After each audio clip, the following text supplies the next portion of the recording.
Fala pessoal, a paz do Senhor, vocês estão bem? Eu espero que sim. Eu sou o Maicon e no vídeo de hoje veremos algumas lições sobre a história de Mefibosete.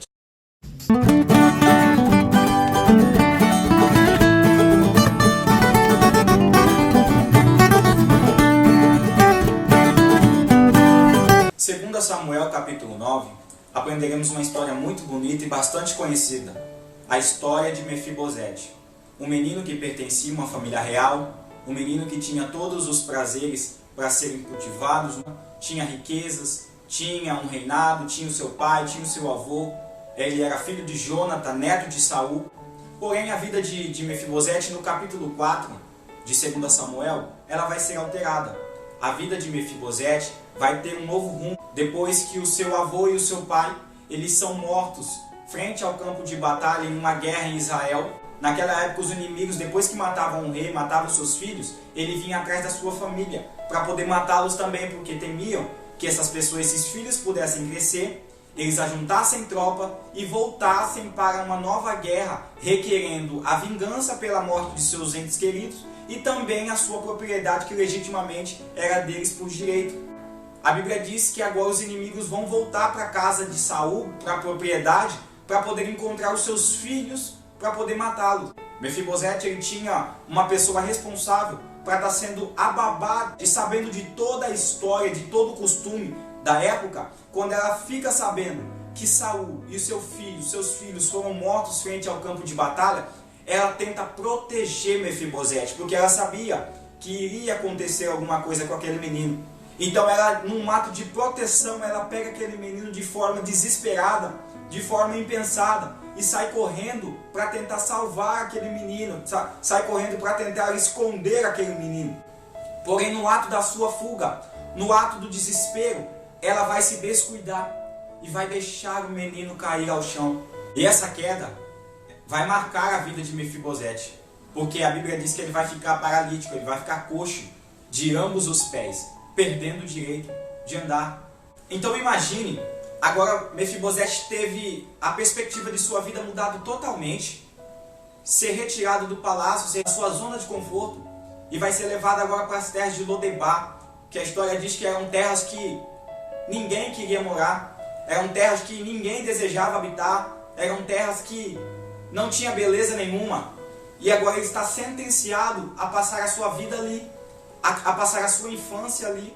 A Bíblia não diz, mas eu penso que Mefibosete talvez não teve ninguém para poder contribuir para a sua educação, talvez não teve ninguém para poder dar um abraço, e estava sentenciado a viver naquela terra que talvez ele nem conhecia. E no capítulo 9, quando chegamos diante dele, percebemos que agora, quando Davi se estabelece no reinado, Davi agora se estabelece no trono, ele vai se lembrar de uma promessa que ele havia feito a Jonathan em capítulos anteriores, quando Jonathan tira a sua espada, tira a sua couraça, tira toda a sua armadura e dá para Davi. Naquele dia Davi faz uma promessa para ele que seria fiel à sua descendência, seria fiel aos seus filhos. Ele se lembra dessa promessa. E é interessante notarmos que do capítulo 4 de 2 Samuel ao capítulo 9, é aproximadamente 15 anos que são passados. Se Davi, que foi um homem, fez essa promessa e não esqueceu, imagina Deus, nunca vai se esquecer da promessa que ele te fez. E depois de Davi ter se lembrado da promessa, vai chamar a Ziba e vai dizer: Ziba, eu tenho uma pergunta, Ziba. Porventura, tem alguém da casa de Saul? Existe alguém da família de Saul para que eu possa ajudar? Perceba, a pergunta de Davi é bem simples. E a resposta de Ziba é diferente da pergunta de Davi. Por quê? Porque Ziba disse: tem sim. A resposta já foi dita. Ou seja, tem alguém? Tem. Acabou. Só que Ziba, ele vai além.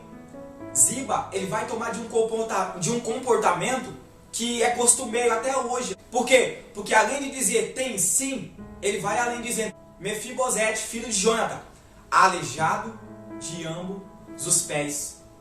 Eu preciso entender isso aqui. Perceba que a pergunta do rei foi apenas: tem alguém? A pergunta do rei não foi: como está o estado desse alguém? A pergunta do rei não foi: como está a situação desse alguém? A pergunta do rei não foi: o que fez esse alguém? A pergunta do rei foi: tem alguém? E Ziba conhece. Ziba diz: eu conheço alguém, mas eu conheço alguém que caiu.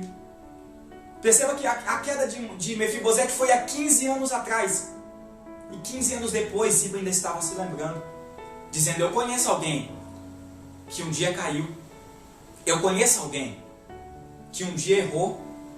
Eu conheço alguém que um dia fracassou, que um dia estava bem e por algum equívoco fracassou na caminhada. Mas essa não foi a pergunta do rei ao seu respeito. É como se o rei estava dizendo: independente de tudo isso, ele nunca deixou de ser alguém. Caiu, mas é alguém. Errou, mas é alguém. Fracassou, mas ainda é alguém. Essa é a pergunta do rei. Eu tenho uma palavra de Deus para o seu coração. Ziba sempre vai se lembrar de você pelas suas quedas, mas o rei sempre vai se lembrar de você pela promessa. Vai sempre se lembrar pela promessa que ele fez, pela aliança que ele tem e quer fazer contigo hoje. Então jamais se esqueça, o mundo sempre vai lembrar o que você foi, mas Deus sempre vai lembrar quem você é. Fique com essa palavra. Que Deus te abençoe.